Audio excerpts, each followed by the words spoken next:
আমার কাছে মনে হচ্ছে কি যে আমাদের এই সম্পর্কটা আর কন্টিনিউ করা সম্ভব না। আমি আসলে তোমাকে না, অন্য কাউকে ভালোবাসি। Are you serious or what? তুমি কি এখন আমার সাথে ড্রামা করছো? একটা রিলেশনশিপের মাঝখান দিয়ে হুট করে বলছো তুমি অন্য কাউকে ভালোবাসো, আর সেটা আমাকে মেনে নিতে হবে? দেখো, আমার যেটা মনে হচ্ছে আমি তোমাকে সেটাই বলছি। এখন তোমার যেটা ভাবা দরকার তুমি সেটা ভেবে নিতে পারো। চল।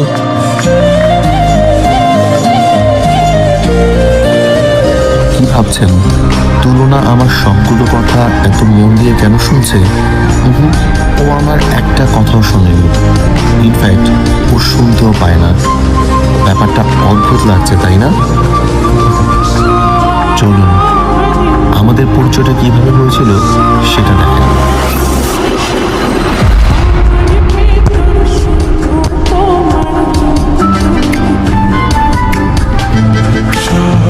কি হলো, তুমি কি শুনতে পাচ্ছ না? আমি তোমাকে বড়টা দিতে বললাম, তুমি বড়টাও দিলে না।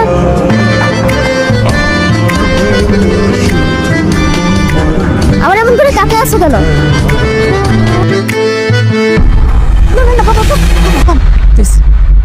মেরো না, হ্যাঁ? ও তোমার মতো কথা বলতে পারে না, কানে শুনতে পায় না। আমরা এখানে নতুন আসছি তো, তাই ওর কোনো বন্ধু হয়নি এখনো। ওকে মেরো না বাবা, প্লিজ।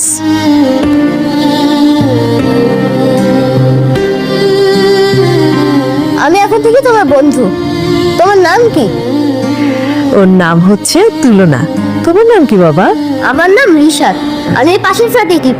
ও আচ্ছা।